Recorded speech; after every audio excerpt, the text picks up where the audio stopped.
The FIDE Candidates tournament is starting in less than 2 weeks in Cyprus, and a lot has happened concerning the event. And I was actually unsure for quite some time if I really want to record a video on it. But specifically today, some pretty big news got out. One participant in the women's candidates announced that she might withdraw from the event out of safety concerns, which I can already state is understandable to some extent. And also some other things have already started at the end of February regarding the men's event. So I wanted to make this video to give you guys, first of all, an overview on what I'm even talking about and all of the surrounding things on the candidates that you should know about in case you want to know about it. Now, I want to keep this video as objective as possible. I might throw in 1 or 2 bits of my own opinion on it, but yeah, if you want to see some emotions regarding the topic, you can just open Twitter and read many of the comments. I'm sure you will be highly entertained, just like I did. Now, we were already speaking about Twitter, so here we are. This is where everything started. You see that Sergey Karyakin tweeted on the February 28th surprise, and he is back in the FIDE list, and even on the number 10 spot in front of current world champion Gukesh. Now, if you are younger, maybe you haven't even heard of Karyakin before. He was for many, many years one of the strongest players in the world. He did even challenge Magnus Carlsen in the 2016 World Championship match, which was a very difficult match for Magnus. And honestly, as a chess player, Karyakin was always incredibly strong. And, he had this, I would say, defensive style, which to me always was quite interesting to follow and very cautious and positional. So as a player, I've always really enjoyed watching his games. Now, why was he even inactive in the first place? It all started a few years ago when the war between Russia and Ukraine started. Karyakin or FIDE at some point banned Karyakin, and Karyakin also, I don't think, really had that much interest in playing because he was involved in some political things in Russia, if we can state it like this. And therefore, for many years, he was listed as inactive without going into any more detail at this point. And now on the February 28th, the new list came out where Karyakin obviously was stated as active again. Now, why was that the case? Because Karyakin played a match against, as you can read, an 8-year-old kid rated 1549. Privately organized match, this is what it says, yeah. And obviously, if you play a match like this, and if it is FIDE rated, you again will be listed as an active player. Now, 1 day later, I looked into the FIDE list as well, and Karyakin was gone all of a sudden. And I was, of course, incredibly surprised because, I mean, it usually doesn't happen that I see a FIDE list. 1 day, one player is active, and on the next day, it has been corrected, and the player is inactive once again. Now, here is where Mr. Vladimir Kramnik comes into the frame, because he pointed out, or I mean, let's take it slowly. Why was Karyakin removed from the list in the first place? Now, as far as I understood, there is some type of rule that an event which features a male player above 2700 should be registered 30 days in advance to FIDE. And if a female player is participating, the same applies, just with a rating above 2500.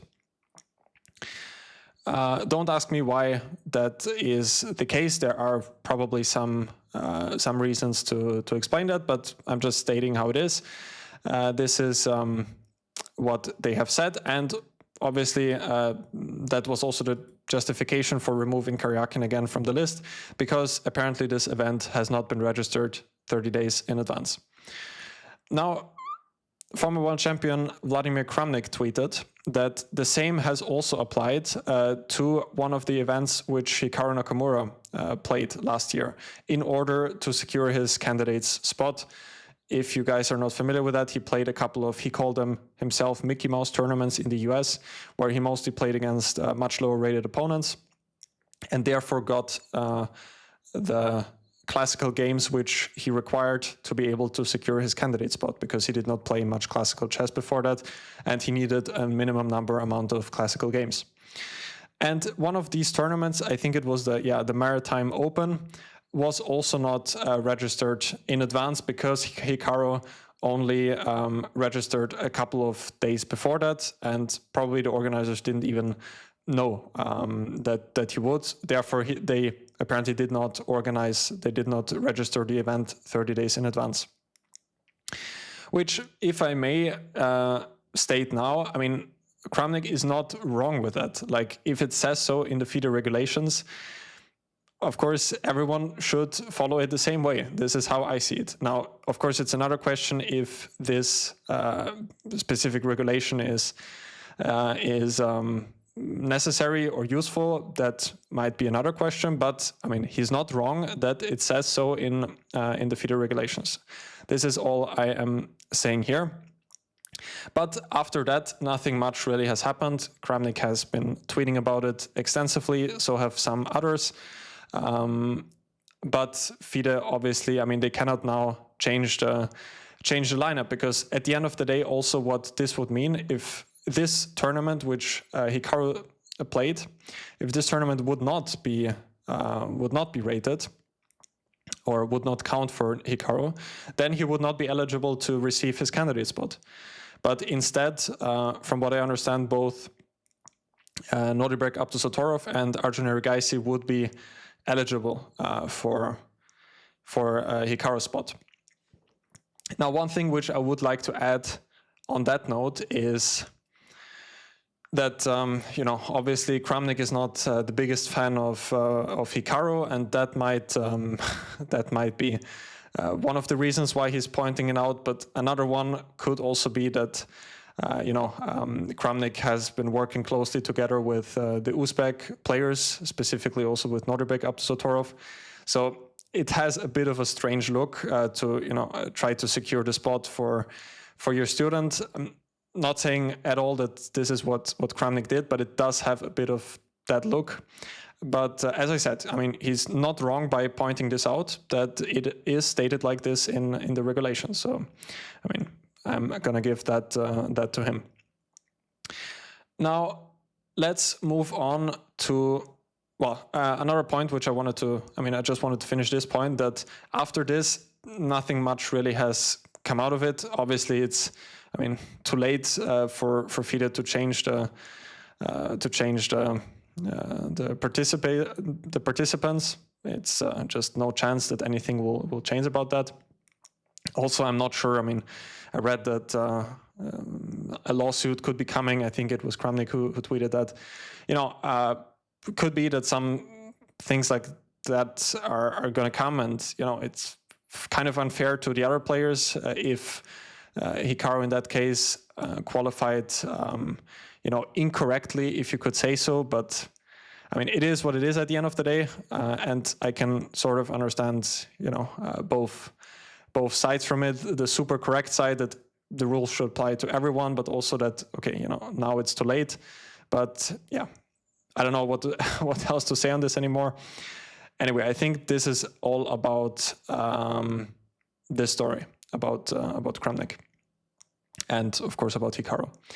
Now, another thing which is not really connected to that topic, but I've also came across it today, was that apparently there are some difficulties with FIDE and their bank, which was tweeted yesterday actually, by David Lada, who is a very famous chess photographer, has also worked in chess journalism, and he had this interesting tweet, which, by the way, I didn't look at it yet, but he said that the screenshot is part of the last financial report published on the FIDE website. So I assume that is true.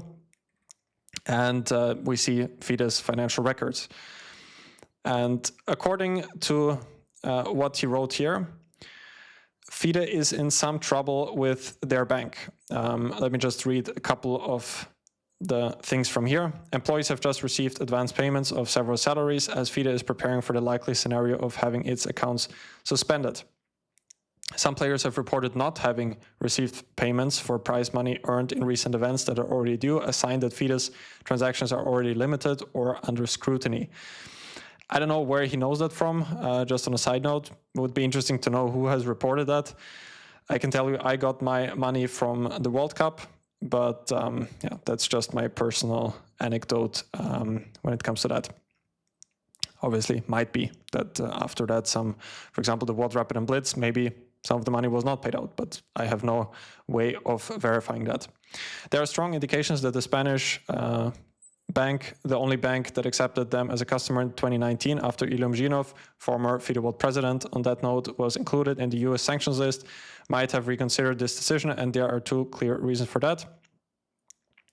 Okay, I think I'm gonna skip that. Anyway, what I could tell from reading that text or skipping through it earlier is that FIDE has to find a new bank when it comes to that, and they might be in a bit of trouble, which, I mean, I could also see sort of affecting the candidates to some extent.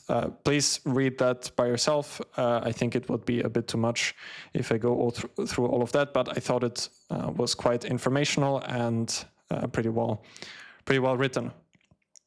Of course, if we say that all of this is true, which I guess it is, as I said, because it has been apparently published on the official FIDE report. Now, as I was saying, it might be also relevant to the candidates. I don't know, but if something big there is going on, it could also affect some of the money which is involved from the candidates. So, yeah, about that. Anyway, it was not that closely related to the candidates tournament specifically. Now, let's come to the hottest news, which is that one of the participants in the female event today apparently told, I think it was the Hindu News, that she is likely to pull out of the candidates tournament over safety concerns regarding current tensions, to put it mildly, in the Middle East. And I mean, it's understandable because last I heard, even Cyprus was under fire, some of the bases there, and it's not the safest place. It's not the safest place currently to be, I would say. So, according to this, Hampi Koneru, in case some of you don't know her, has been one of the strongest female players for many, many years, as far as I can remember. 2,600 plus player previously, and still in the world's elite, and obviously one of the participants of the FIDE Candidates tournament. It just doesn't make any sense. It's dangerous to travel anywhere near West Asia at this point when there's so much tension and uncertainty. Now, I think there was another interesting. Yeah, this was also quite interesting. The war started around a fortnight ago. It's still ongoing, and the tournament is less than 2 weeks away. I don't think any official body would dare host an event in the region at this point. This is what it says here. Now, I did not read the full thread here. I'm not sure. I don't know. I will link all of those posts in the video description down below in case you guys want to check it out. Now, about this, it really reminded me of the candidates tournament, which was ongoing while the COVID pandemic started. And I think I've also heard or read, I think Mr. Dodgy tweeted about it as well, that basically something similar happened in the St. Petersburg candidates tournament should be 2021, if I'm not mixing things up, where Timo Rajabov 1 week before the event, where the whole pandemic, the whole COVID pandemic broke out, where he publicly stated that, you know, it's not safe. The pandemic is currently just breaking out, and he does not feel good playing under these circumstances. And you know what happened next? That they anyway canceled the event halfway through because of the pandemic. And this is also how Timur then in the next candidates tournament got his spot, completely justified in my opinion, because I mean he was right with that.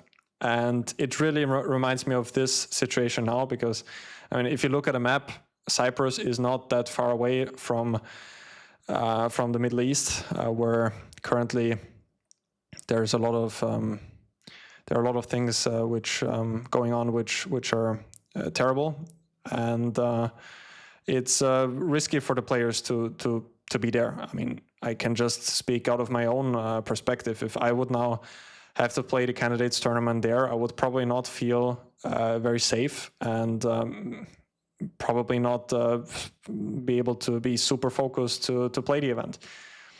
Now, this is all I have planned to say in this video. Please let me know if you disagree on any points. I wanted to make this video for pure informational purposes and give you a few of my own takes on it, but I hope that I was able to keep as objective as possible on most of the things.